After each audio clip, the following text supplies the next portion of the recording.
Welcome back to our channel, ladies and gentlemen. If you are watching us for the first time, kindly subscribe to our channel, click the notification bell and like our videos.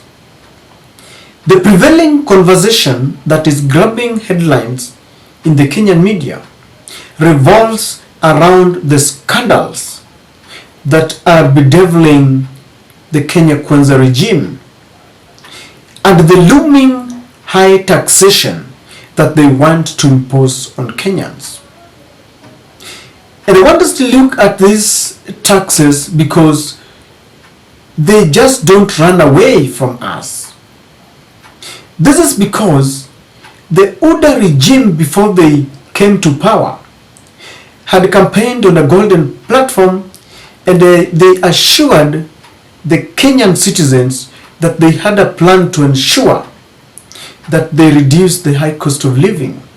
In fact, back then, President William Samoei Ruto, who was then the vice president or the deputy president, accused the former president Uhuru Kenyatta and Raila Odinga as dynasties who did not understand the plight of Kenyans, because he accused them of people who were born and brought up in barter. And William Ruto presented himself as the only man who understood the plight and the predicaments of the Mamamboga and the Boda Boda man. A few months after they have taken oath of office, they seem confused, they don't have a plan, things are not working. And I must say that I don't sympathize with the UDA government, but there are few people who I sympathize with, because UDA, like the biblical Babylon, is soon crumbling down, and there are voices that are raised from the rooftops and the mountain tops warning those who are living in Babylon to run away, and unto them who will wait for the destruction day, because their predicaments are but inevitable. And one of those people who I sympathize with is one Musalia Mudavadi, a senior and a seasoned politician. He's held the finance docket in the Moi regime. He's also become a vice president, albeit for a few months. And so Musalia Mudavadi is a senior politician, very likable, soft-spoken, a man who, given a chance, I believe, can run this country. He is very passionate about the Kenyan economy. The reason why I say I will sympathize with Musalia Mudavadi is because Musalia has found himself in strange bedfellows. A few years ago, when the previous regime tried to introduce taxes on fuel and taxation on housing, what they are now trying to introduce to Kenyans, Mudavadi called a press conference and in a soft voice and eloquent English condemned the attempt by the previous regime to introduce crazy taxes. Listen to Musalia Mudavadi then. The newly introduced 1.5% house tax on the Kenyan worker purports to be an intervention that will provide comfort in shelter. Yet it is at once insensitive, burdensome, because you are taxing an already overloaded worker. It is also unlawful. This worker is already burdened with just about the highest income tax in the world today. Add to this value-added tax on a wide range of goods and services. Load on a myriad of levies on petrol and petroleum products. Then now bring in this new levy You are killing the goose that lays the golden egg.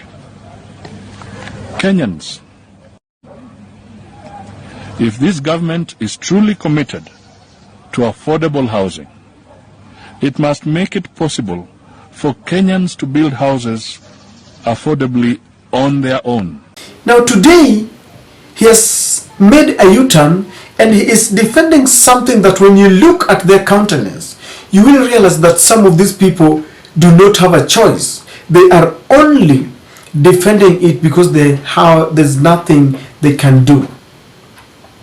Musalia Mudavadi, I believe, knows very well from the inside that whatever they are trying to introduce to Kenyans cannot sustain.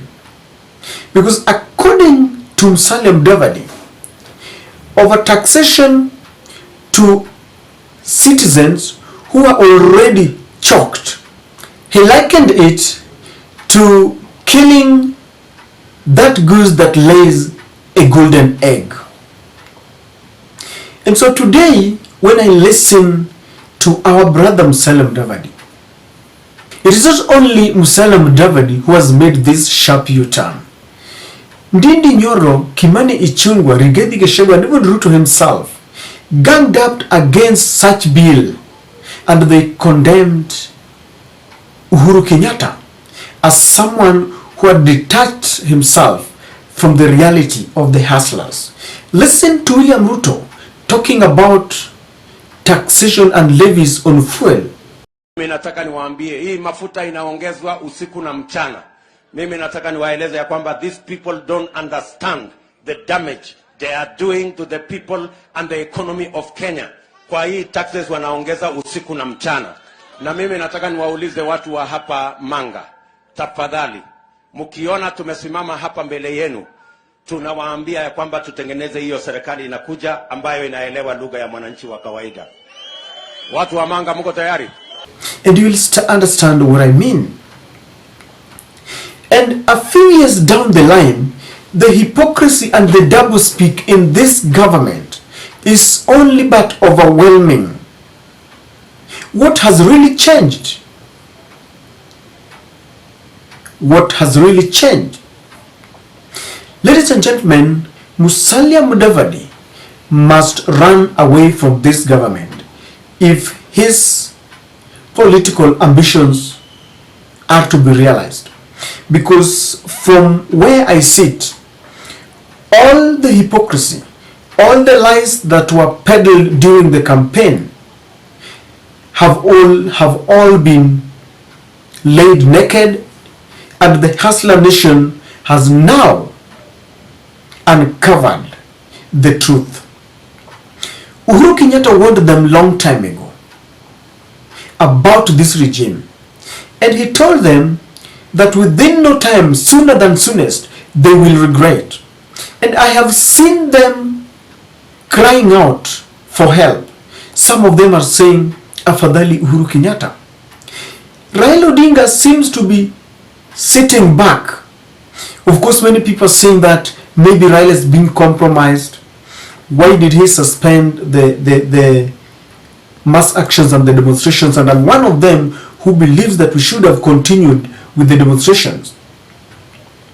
But a second thought tells me that Raila could be intentionally sitting back so that he can expose, or William Ruto can expose himself, so that the hustlers who refused to vote him in, who refused to vote for Azimio, can now understand what Raila meant when, together with who, they cushioned the nation against electing the Kenya Kwanza team. In a few days' time, the cost of education in the universities are going to triple. In a few months' time, the cost of production, the cost of transport, the cost of every product is going to go up, because they are planning to introduce a 16% VAT levy on fuel. And you know that whenever you touch on fuel, you touch on everything. And Raila seems to be sitting back so that they can see, because when Raila is at the forefront, they will still listen to their masters who will be coming and riding on tribal horses and accusing Raila Odinga as a man who wants to topple the government. And I've got a feeling that he wants the Mamamboga and the Mutua Boda Boda to see for themselves what this regime is, so that they will be rallying behind Raila Odinga when Raila tells them that we want this regime to go down. If Mudavadi wants to perpetuate his political ambitions, then he must run away from Oda. Otherwise, William Ruto will be using them to carry a burden that is not theirs. And in the long run, they will have an indelible mark on their back as politicians who detach themselves from the suffering Kenyans, and they supported a regime that was milking them dry. And so, ladies and gentlemen, the fallacy that were perpetuated during the campaigns is now out. But the question is, are we learning? If we would be presented with an opportunity to go for another election, a presidential election, will we still vote on along tribal lines, or will we now look for policies? Do you think there are people who supported Ruto who will vote for Raila Odinga? Because if we don't change our mentality, if we don't change our voting pattern, then we will continue crying foul. We are the co-authors of our destiny. And even though we cry today, we were warned long ago that choices have got consequences. I don't know what you think, but this is my take.